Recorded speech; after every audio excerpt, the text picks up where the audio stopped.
Ja, wir sind hier auf der Fahrvorstellung des Hyundai i20 und des Hyundai i20 Active. Dieses Auto hat jetzt ein Facelift bekommen. Es wurde einiges verändert und hier neben mir steht Adrien Perret. Er ist Produktmanager von Honda Motor Europe und er kann uns natürlich als Produktmanager quasi alles über dieses neue Auto sagen.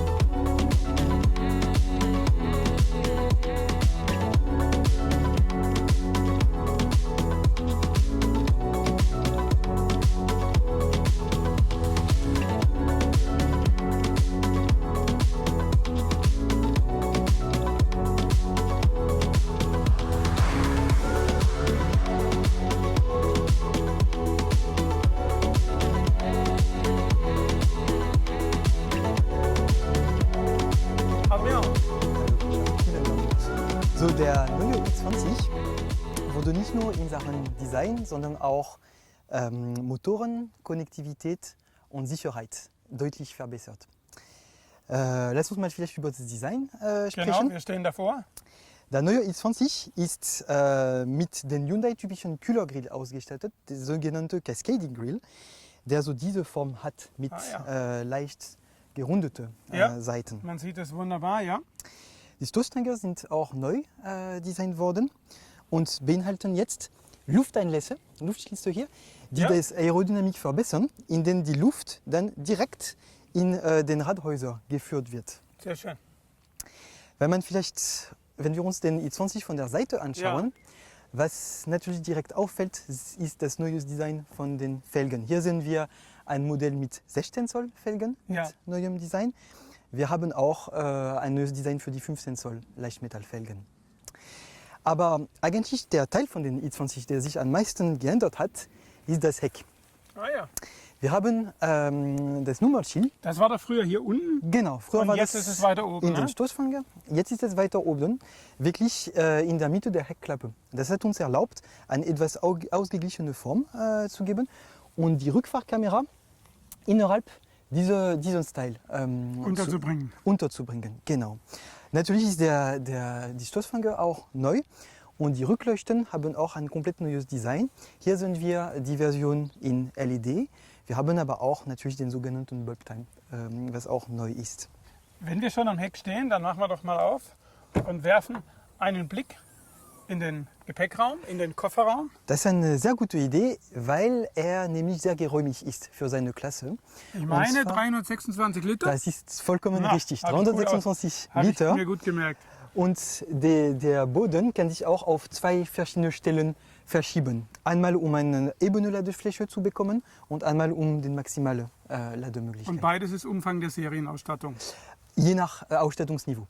Okay, dann mache ich mal wieder zu.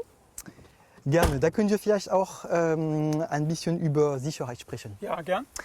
Und am besten gehen wir nach vorne, weil man kann hier sehen, wo die Neuheit steht, und zwar hier. Ah, ja. Hier haben wir eine sogenannte Multifunktionskamera implementiert. Und diese Multifunktionskamera erlaubt uns, den Hyundai SmartSense Sicherheitskonzept anzubieten. Innerhalb des Hyundai SmartSense Sicherheitskonzepts sind 4 hauptsächliche Merkmale. Einmal den sogenannten Full Collision Assist. Das ist ein autonomes Bremsassistent. Der i20 misst permanent die Distanz zwischen der i20 und das vorfahrendes Auto. Wenn die Distanz auf einmal sich reduziert, wenn das vorfahrendes Auto bremst, dann alertiert den i20 den Fahrer, dass es eine Gefahr gibt. Und wenn der Fahrer nicht reagiert, dann initiiert der i20 eine Bremsung, sodass der Unfall vermieden wird bzw. die Konsequenzen reduziert werden. Das ist wirklich ein großer Fortschritt, was die Sicherheit angeht. Genau, also zusammen mit dem Hyundai SmartSense haben wir auch mittlerweile den sogenannten LCAS, Lane Keep Assist System. Das ist ein Spurhalteassistent, was nicht nur eine Warnung gibt, falls der i20 das Risiko zeigt, von der Spur zu gehen, sondern es hat auch eine autonome Aktion auf die Lenkung. Ja. Genau. Vielleicht noch eine Frage zum Notbremsassistenten. Wird er im Grundpaket mitverkauft? Gehört er zum Serienumfang?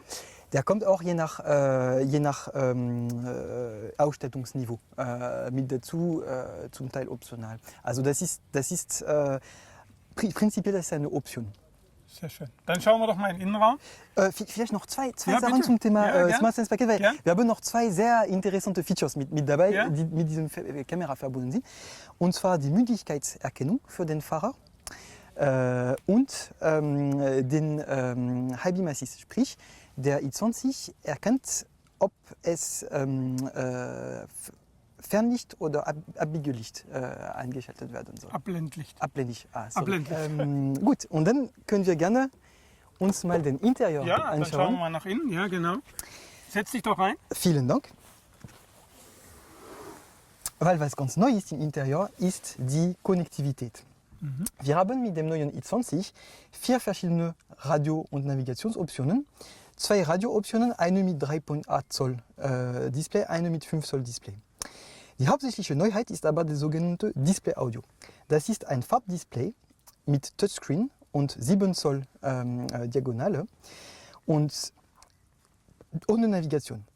Und man kann das Telefon durch diese USB-Steckdose anschließen und über Android Auto oder Apple CarPlay die Inhalte des Telefons auf den Touchscreen replizieren und entsprechend die Apps seines eigenen Smartphones verwenden. Zum Beispiel Telefon, Messages, Musik und dann aber auch die Navigation, die in dem Telefon integriert. Gut, hat sich denn am Innenraumdesign auch etwas geändert? Natürlich, das Touchscreen macht sich bemerkbar, das große. Genau, also die sogenannte Centerfächer, dieses Teil ist jetzt neu mit einem eleganten Matt-Chrom-Einsatz Ja. in die Beluftungen. Sehr schön. Was natürlich auch ganz neu ist, ist die sogenannte 7DCT. Das ist eine Doppelkupplungsgetriebe, was in Zusammenhang mit unserer 1,0 Triebe, was in Zusammenhang mit unserer 1,0 turbogeladenes Motor verfügbar ist. Der 7DCT hat 2 Drive Modes. Eins ist der normale und eins ist Sport mit etwas schnelleren Gangwechseln. Schaltverhalten.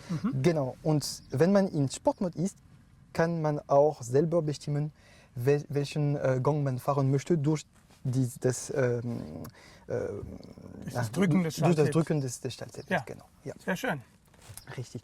Und solange wir auch im Interieur sind, wollte ich auch noch eine Sache erwähnen. Das sind die neue Interiorfarbkombinationen.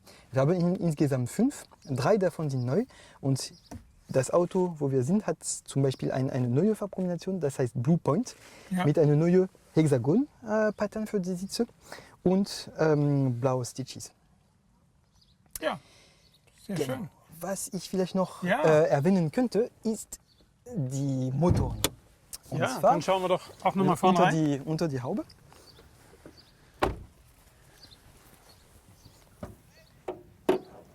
Das ist jetzt der Das ist jetzt 1 Liter Motor, 1 Liter Motor, Turbomotor, Turbo GDI. Also das ist ein 3-Zylinder-Motor.